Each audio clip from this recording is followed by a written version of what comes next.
what's up guys? For today's video ay pag-uusapan natin ng kargadong motor. Kung pwede nga bang pang biyahe araw-araw, pang malayuan o pang malapitan. So alam ko marami nang nakakaalam na ito sa akin, no? Pero yung ibang hindi pa nakakaalam, so ito konting idea lang para sa inyo, no? So itong Mio na to, itong gamit ko, ano to, 130cc on stock, 64mm bore na naka 26mm carb. Yan ang specs nya, no?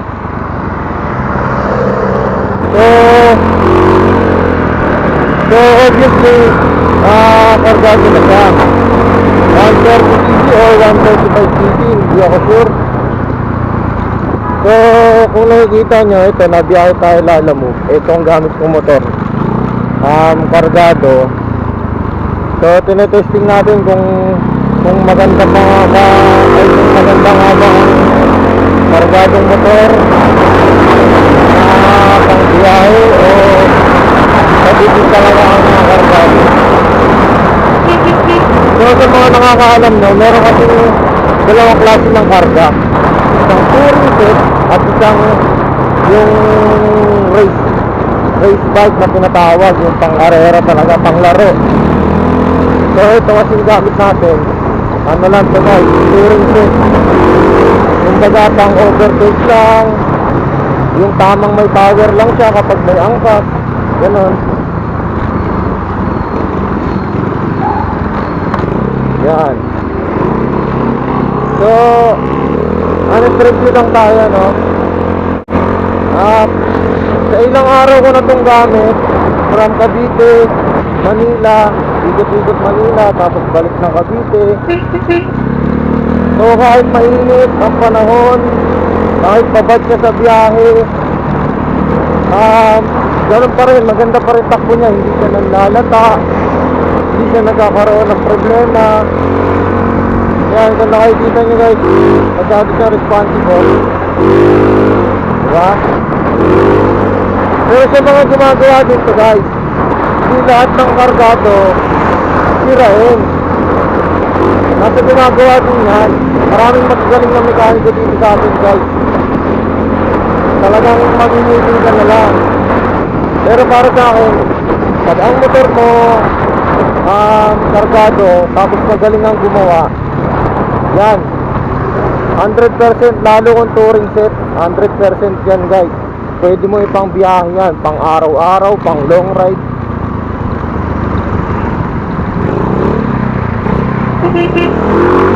Kahit pa ano guys, kahit pa hindi 135cc, kahit mga 160cc, 59 pataas, 230cc, 232, ganyan.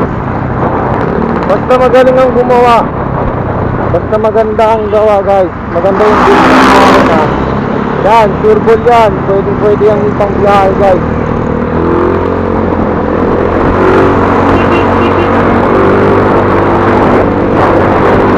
So ito ang hindi natin sa kapatid dito, yung hindi ko on stock na safety.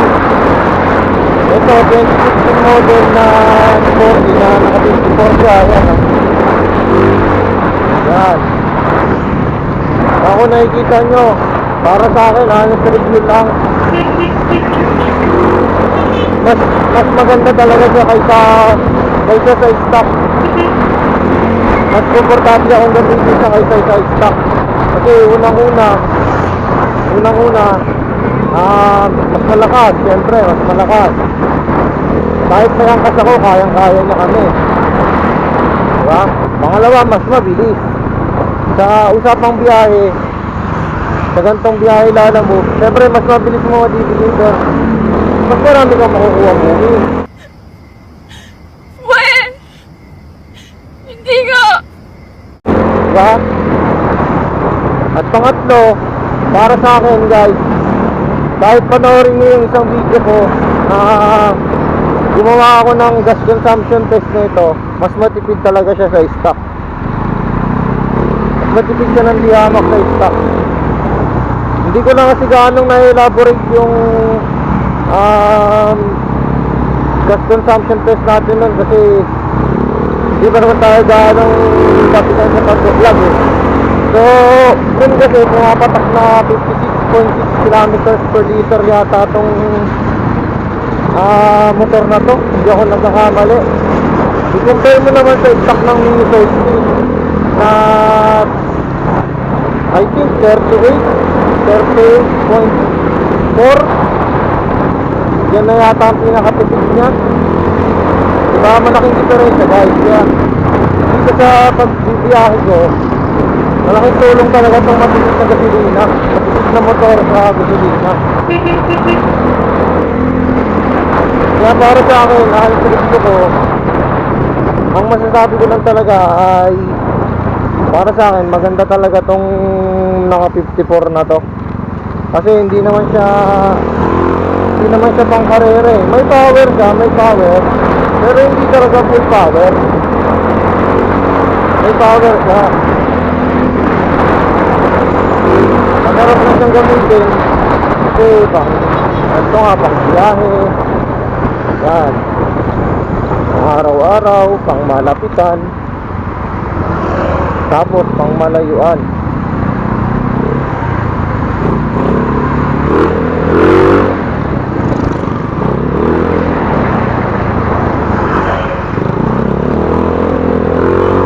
So,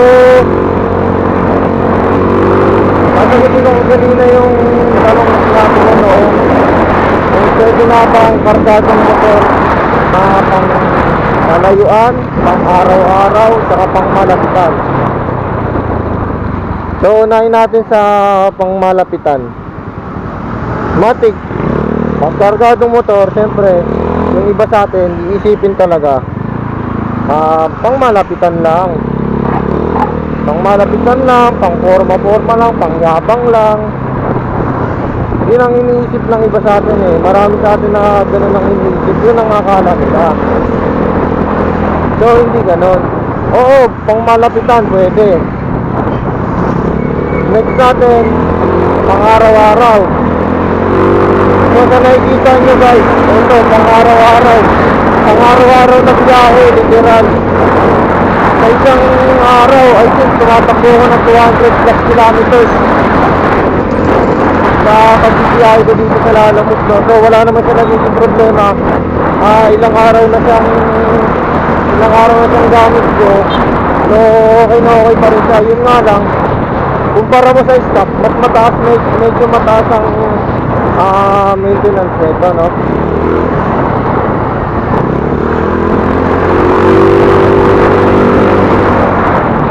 Halimbawa, kung sa stock 1,500 kilometers ka bago ka nag-schedule for every 1 month, dito siguro, I think 1,000 kilometers pwede ka na mag-schedule dito. O kaya every 3 weeks, I think, yan. Dito sura. Pero medyo mataas ang maintenance nito kumpara mo sa stock. So, dito tayo sa pangatlong tanong. Pwede nga ba itong long ride ang mga kargadong motor?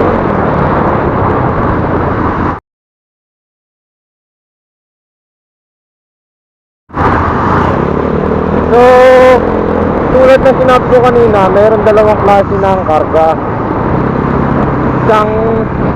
Isang race build at isang touring set. Yung race build na tinatawag guys, yun yung mga motor na kinakargahan, mga super load, yung mga pinanglalaro, pinang-drag race, yan, pinang-circuit race. From the word itself na lang eh, race build, ibig sabihin, pang-karera talaga yung motor. Ngayon, doon tayo sa isa, touring set. Ano ba yung touring set? Sa madaling salita guys, ang touring set ay kargang pang biyahe. Para lang sa mga hindi nakakaalam, correct me if I'm wrong, pero sa magkakaintindi ko talaga guys, ang touring set, yun yung karga na hindi sagat ang karga pero may power. Tapos pwede mo siya ipang biyahe. So yung pangatlong tanong kung pwede bang ipang long ride, ang sagot ko ay oo, pwedeng pwede. Kasi kung di nyo ito tatanong guys, itong motor na to mula nung sinet natin to, malayo-layo na rin ang tinakbo nito guys. Nakarating na to ng San Juan, Batangas, Debiang Tunnel. Tapos ito recently guys, yung Padre Pio, Santo Tomas, Batangas. Recently dun lang kami galing. So kung tatanungin niyo ako guys talaga, pwede talaga pang long ride to guys. Walang duda na pwedeng ipang long ride ang kargadong motor. Kahit yung mga 59, kahit yung mga matataas na sisi na, basta sabi ko nga sa inyo guys, kapag magaling ang gumawa niyan at touring set lang ang gawa, automatic yan, pwede yan ang long ride. Guys, may isa na namang kamote oh.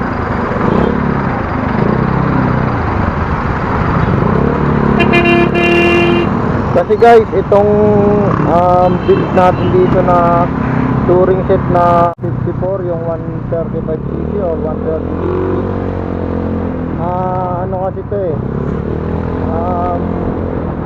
54 all stock.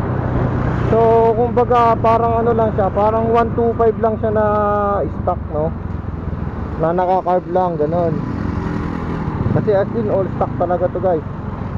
Stock cams, stock valve spring, stock valve, lahat all stock. Stock port, stock chamber. Yun lang, yung block niya kasi 54mm na Motaro na naka semi dome. Kaya medyo maganda-gandang compression nito, no, compression ratio nito. So sa touring set, hindi rin pwedeng sobrang hindi rin pwedeng over compression guys, no. Kasi yun ang mga sumasabog, madalas talagang mag-init yung mga ganon. Lalo kung hindi ka madalas nagme-maintenance guys. Yan, matik yan pag mga over compression ng motor. Pag over compression kasi madalas yan, walang takbo, tapos maingay, yung knocking, yan. Yan pumapasok yan guys. Pero itong motor na to kasi 54 all stock lang siya, kumbaga 125cc lang siya. Pang biyahe lang talaga guys, pang overtake lang, ganyan. Yung tamang may power lang siya.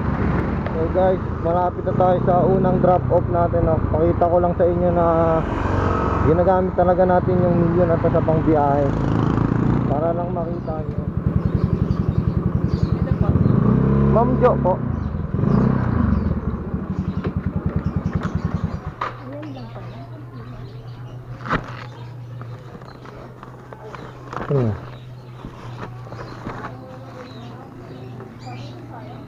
Sinulid lang po? Opo. Okay. Thank you ma'am.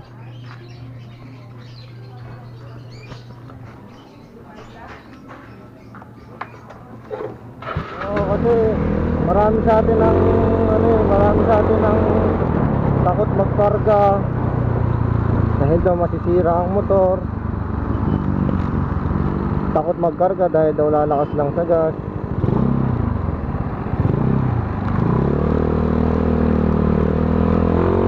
So para sa akin guys, hindi totoo yun, no. As long as touring set lang yung ipapakarga nyo,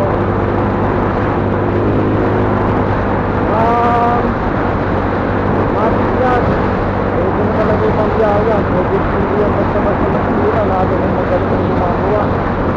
Lalo maraming magagaling na lugar dito sa atin ng Pilipinas. Hindi yan basta-basta masira guys. Tapos yung gas consumption, kung nagpalit ka ng card, yung card kasi mas madali nito yung card, yung instant card sa yung mga balance ng card. Kaya mo ating kontrolin yung ilalabas na gasolina nun, yung parang sa instant card na kahit magpalit ka ng JP, talagang lakas sa gasolina. Kasi guys, yung sold ko na stock lahat na ginawa ko dun, para lang tumipid sa gas Ito na lang ang natatanging paraan siguro para tumipid sa gas yun. Itong 54 all stock touring set natin, no? Siguro ito na lang yung natatanging paraan para lang tumipid sa gas yun. So, dun sa sinabi ko na yun, kung i-compare nyo sa kargado tsaka sa stock, comparison lang para sa akin, guys, mas better talaga ang kargado. Pero depende yan sa gamitan, depende yan sa karga. Ang ano lang naman guys ang downside lang naman ng pagkakarga ng motor guys, para sa akin ha, halimbawa hindi magaling ang gumawa ng motor mo, wala rin namang immortal na pyesa kasi guys pero pag na gabit mo ng tama yan, na i-gabit mo na, pagsalpak mo ng ayos yan, pag alam mo kung paano patagalin yung buhay ng pyesa, hindi basta masisira motor mo guys. Pero kung ang gagawa hindi naman siya gaanong marunong, sabi natin baguhan, yan, may chance talaga na masira pero hindi naman ganun kataas ang magdam. Kaya sabi ko sa inyo, maraming nagagaling na mekaniko dito sa atin sa Pilipinas, mamimili na lang kayo. So isa pang downside ng pagkakarga guys, so yung high maintenance talaga siya kumpara sa stock. Kasi obligado ka talagang mag-maintenance sa amin. Kasi yun, isa pa rin yung factor na yun kung bakit nasisira ang mga kargado. Kasi kailangan talaga ng maintenance kahit naman ang stock in the long run nasisira din yan kapag hindi ka talaga masyadong fan ng maintenance, no? Kaya pag ang motor mo kargado, obligado ka talaga na mag-maintenance, no? Kasi para din naman sa motor mo yun para umaba din ang buhay ng motor mo. So itong karga natin, hindi ko lang sure kung 5 months na ba to o 6 months na itong nakatalpak. So mula noon wala naman siya nagiging problema, no? Kasi second hand natin nabili itong motor, medyo ni-restore lang natin, tapos yun, kinargahan, pinalitan ng mga pyesa. Kaya ito siya, nagagamit na natin siya ngayon. Hindi ko lang sure kung gano'n nakatagal yung mula nung ikasa natin tong karga na. So salamat sa panonood guys, kita-kits next video.